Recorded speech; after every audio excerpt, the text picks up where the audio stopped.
Hello everybody, welcome back to the Playroom. It's Donna. Today I am back with a quick little video because I have been trying to get into the swing of things, but every time I open my mouth, garbage just comes out. So I've given up trying to edit the 10 or so videos that I have there or do the voiceovers for because they just sound ridiculous. So let's try a quick little crafty haul, including free stuff, found stuff, and dollar store stuff, Michael stuff. Okay, let's start with, we'll put the free stuff away for a second. Dollarama. I went to Dollarama last night. I got these cute little pads of die cuts.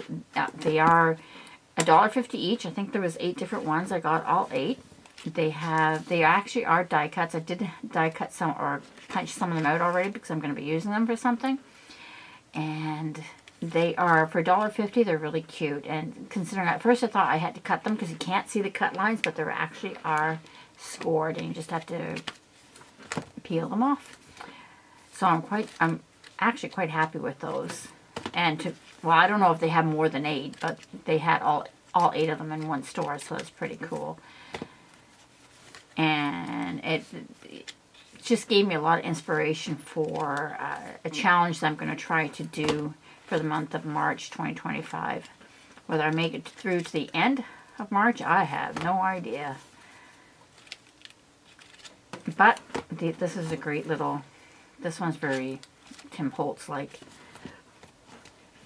Lots of flowers, lots of birds, lots of butterflies, lots of, just different ephemera pieces. But for $1.50 each, they weren't bad.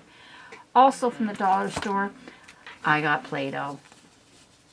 I want to try something I saw someone do who made like texture plates for gel prints out of the Play-Doh. So these were $1 each. I got 2 of them. At some point in time, I'm going to play with them. Also at the dollar store, I got the sketchbook. The sketchbook, I'm just going to be using it to brayer off on because it's all self-contained. So I know it's not really thick, but I use book pages, so I'm sure this will be fine. It's just so it's all self-contained and I can keep it in one spot.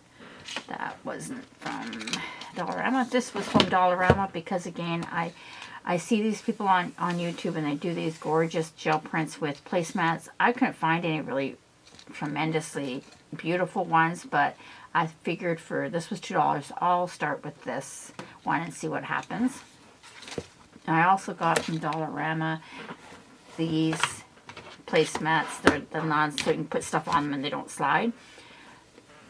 They look like they would give a lot of good texture on a gel plate. I also have other ones around here too that I have that I think is a smaller weave than this, but I really like the big weave. I also like that it's big so I could cover basically my whole gel plate, because this is,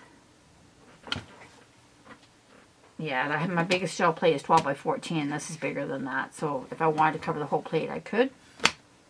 Now at Michael's, I went to Michael's this morning and I got a few things. I think something's missing. Oh no, maybe not. I only bought 3 items. I bought this watercolor pad. I bought it because it was spiral bound and because I actually want to use it as an art journal, but I wanted the pages to lay flat.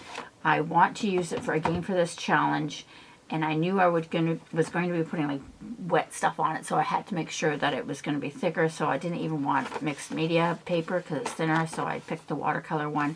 It was, to me, expensive for 24 sheets. It was like, I think $19 or $20, but I used the 40% off coupon this morning with it, so I think it came to like $12 or something like that. I do hope to actually be able to cover the back and front as well as part of the projects for this challenge. I got some of this multimedia mineral paper. I've never used it. It's by Yasutomo.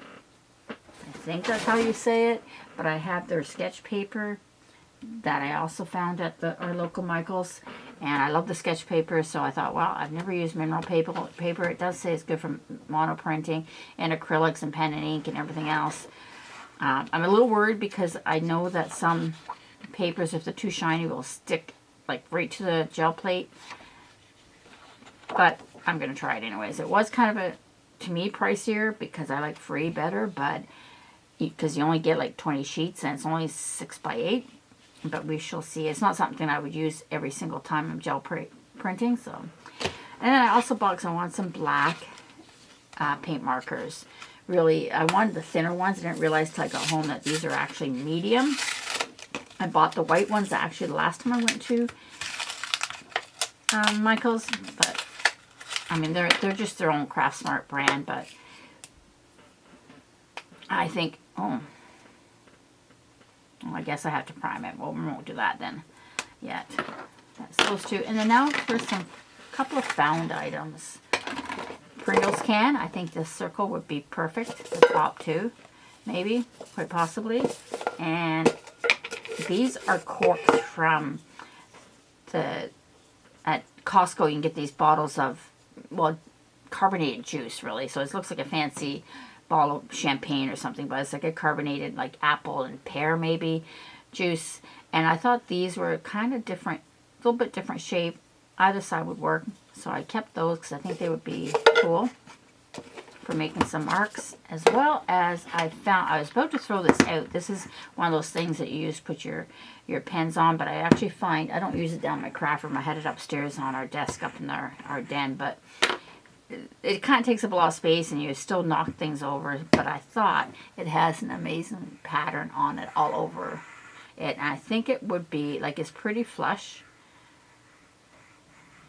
So I'm pretty certain that it would make a nice print. It's unfortunate it's the shape it is, but I mean, I think that would work quite all right. So that is my haul for today. I will be back. Hopefully I can edit this without a problem, and I can start on my actual craft project that I'm working on.